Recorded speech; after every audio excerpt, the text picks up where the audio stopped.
Danny, what a view we have right now. We are standing atop Mount Nebo. This was part of the Holy Land, but we're not in the land that you and I are usually in, the land of Israel. We are in Jordan right now. The Hashemite kingdom of Jordan. In biblical times, this is presumably the very place where Moses saw the promised land, or most of it, but the Jordan River will be an obstacle he will not overcome. He will die before crossing over the Jordan River, will be buried somewhere on Mount Nebo. The Bible says that it doesn't know its exact location, and Joshua will take over. Wow. Joshua will make sure everyone is circumcised, and then they will cross over, will battle the city of Jericho. You can see it vaguely there on the other side of the valley, and will eventually take and settle in the promised land. Now, Danny, set the scene for us a bit more. Number one, again, an absolutely breathtaking view. God doesn't make mistakes. You can see why he brought Moses here to this vantage point to show him the promised land. Set the scene. Okay, we're here on Mount Nebo in Jordan. But as you mentioned, Jericho, what else can we see over the horizon on a clear day here in Jordan? First of all, at the lowest part of this valley, the Jordan meanders its way into the Dead Sea, right under the sun. On a clear day, you can see the towers over Mount Scopus and Mount of Olives. So you can see Jerusalem from here on a clear day. Yes, you can see the holy city of Jerusalem also from here quite well. Bethlehem you can see, okay? Bethlehem. And the Judean desert, the Samaria, eastern mountains, they're all very visible from here. The land of milk and honey is just around the corner. And it was so close to Moses, he could almost touch it, yet he was not permitted, the Bible says, to enter the land, Danny. Now, some believe Moses was actually buried, Danny, in the valley below us, if I'm not mistaken, right? The text is a bit vague. It mentions a mountaintop and then it mentions a valley, and it concludes with the statement that the tomb location is really just unknown. And maybe that's done deliberate because in Judaism, the desire is to worship only God and only in one place up in Jerusalem. The tomb of Moses should not be any focal point of veneration. Right. So the text says its location is unknown. Joshua now takes over. They will cross over the Jordan River. The Israelites cross over. Where they will inherit the promised land. Now, centuries later, in the same area, John the Baptist will start preaching for the end of days that are coming soon, and will start baptizing people in the water of the Jordan River. Tradition says it also happened here. In fact, tradition says on the Jordanian side. Yes, it says on Bethany beyond the Jordan, but in the same location, argues the tradition, where Joshua crossed over.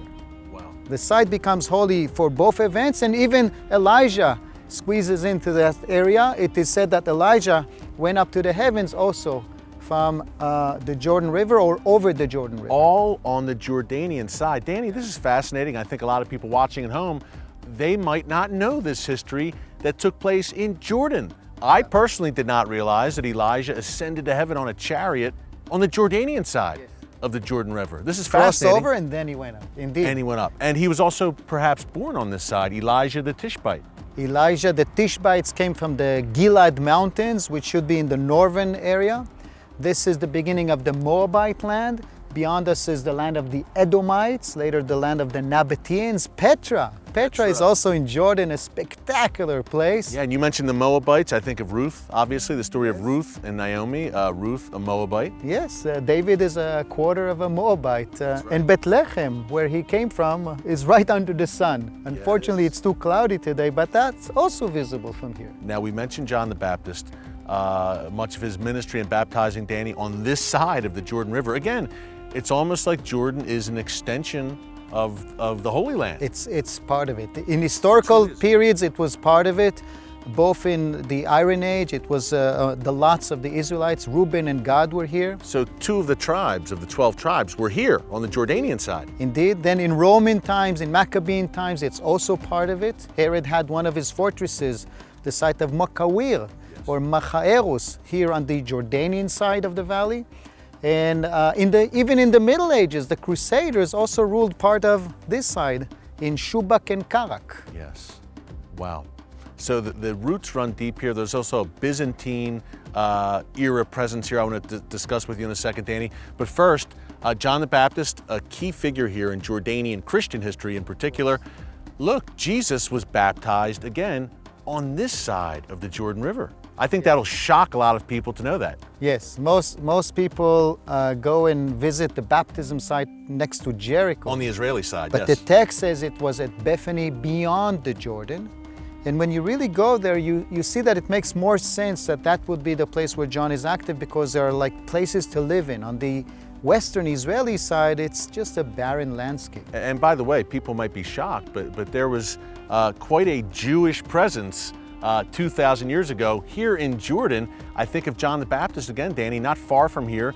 He was imprisoned and beheaded at a fortress here in Jordan. Kol Machaerus, there was also a Jewish colony in a site called today in Arabic Arak el-Amir.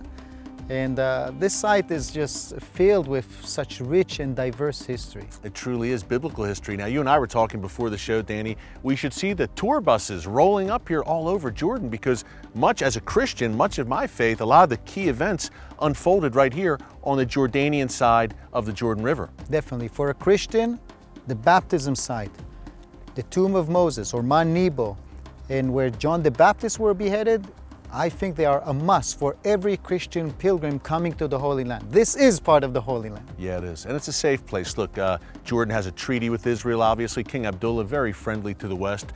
So it's a safe place. It's a fascinating place. Now, you mentioned the Nabateans earlier, Danny, down in the southern part of Jordan, the majestic ruins of Petra down there. So you will be back with us a bit later in the show to tell us more about the Nabateans and their fascinating history. But up next, we mentioned the Byzantine era here in Jordan. This is known as an area of many mosaics, ancient, beautiful mosaics. We're going to take a closer look at the most famous of them all after the break. It's The Watchman, it's Christians United for Israel, only right here on TBN from beautiful Mount Nebo, where Moses saw the promised land. Don't move.